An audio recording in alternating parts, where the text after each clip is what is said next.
asked President William Ruto, my brother, I helped you to be president. Leave me alone. Leave my children alone.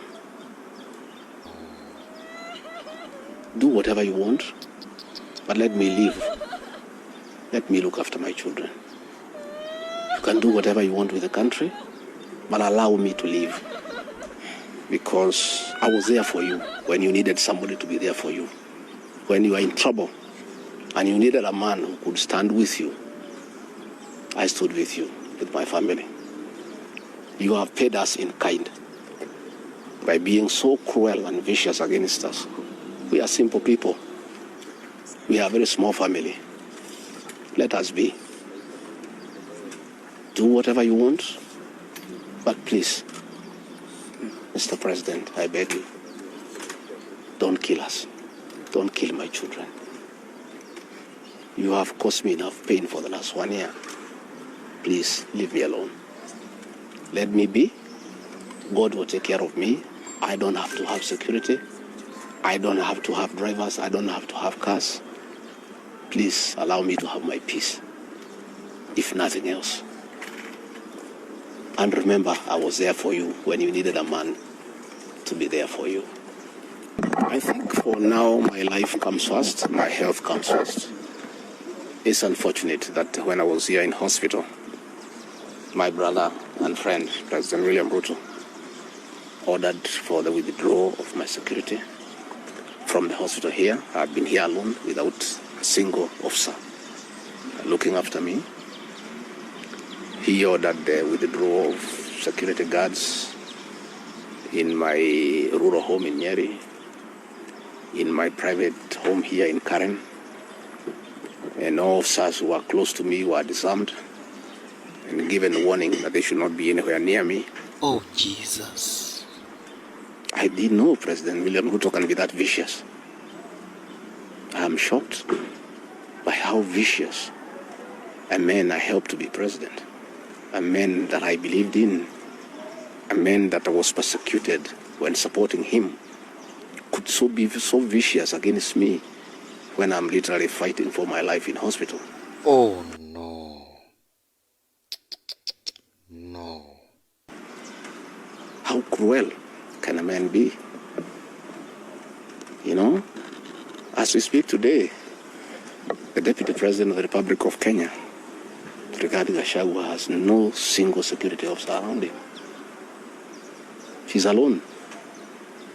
And I am aware that a judge seated in Kirogoya, another one seated in Midimani, gave conservatory orders staying the proceedings of the Senate, which effectively means I'm Deputy President.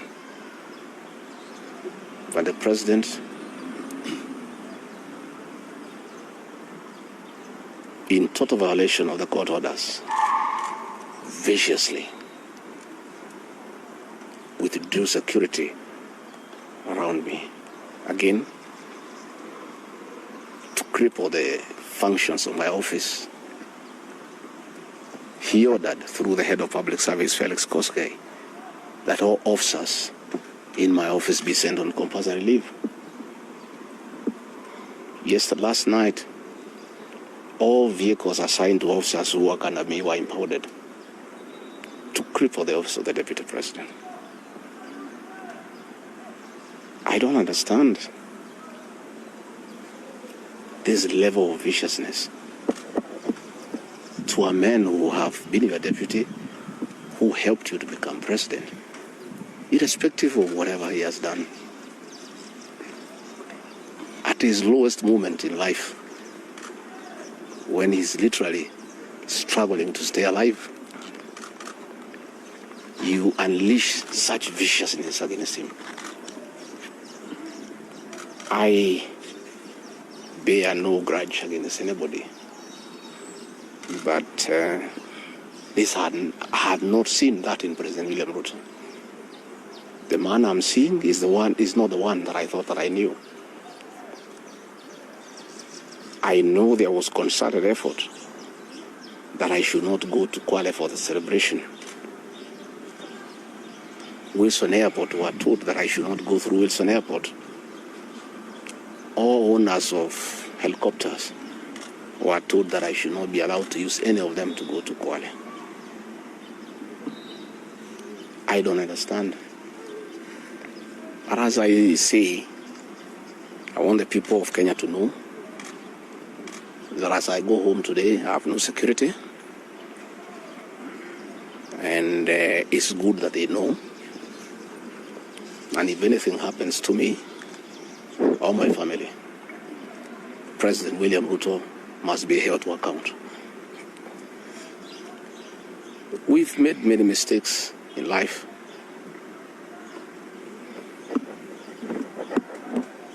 And we keep on learning. I trusted President William Ruto. The people of the region where I come from, the Mount Kenya region, trusted him. In fact, as we were preparing to go to office, nobody else trusted him. Musalia Mudavadi demanded that they must sign an MOU with him, which they did. Moses Wetangula demanded that they must sign an MOU with him, which they did. Amazon Kingi demanded the same. Alfred Mutua, everybody else. I'm the only man who trusted him.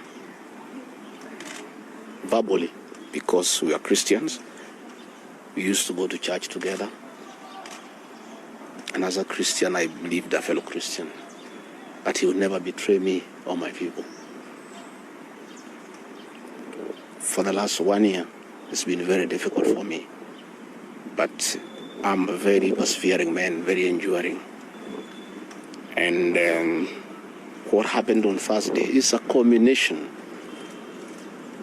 of continuous persecution and stress for a year. And when I look at it, probably it is history repeating itself. That President William Ruto wanted to take me the route President Daniel Arap Moi took Kenneth Matiba. He pushed Matiba up to getting a stroke and eventually dying. When I look to what the president is doing to me, especially now when I'm in hospital, crippling me, treating me like an animal, I think he wanted to take me the Matiba route. But God is gracious. It didn't happen that way. I hear many of his people are calling here asking whether I'm dead, whether I'll survive, whether I'll recover. They were celebrating. It's the most unfortunate thing that has ever happened in this country. That you can be so vicious to a man who helped you to be president. And the crime of this man, telling you the truth. Don't evict people without compensation, Mr. President. Mr. President, don't overtax people. You are killing them, you are killing their businesses. Don't force a housing program on people. If people do not want these houses, don't force them. My only problem with the president is just being truthful because nobody else can tell him. The framers of the 2010 Constitution wanted a deputy president who is elected as a buffer who can stand for the people. The charity we are being treated for, too, is get rid of an elected deputy president and appoint a control freak. A fellow you appoint who cannot ask a question, who cannot say anything. And I'm sure if they succeed, he'll be asked to sign an undated resignation letter so that in case he starts asking questions, he can just be told to resign. But the framers of the 2010 Constitution were very clear in their mind why they wanted a deputy president who is elected. I'm the only man in the cabinet and in the whole government who can stand up to President William Ruto and tell him, hey brother, this is not right. This Adani thing is not good for the country. There's too much corruption, Mr. President. This housing thing is being forced down on the people of Kenya. And they don't like it. Please don't force it down on them.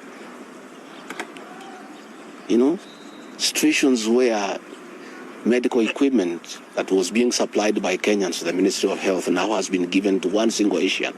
I said, Mr. President, this is not right. We are killing our business people.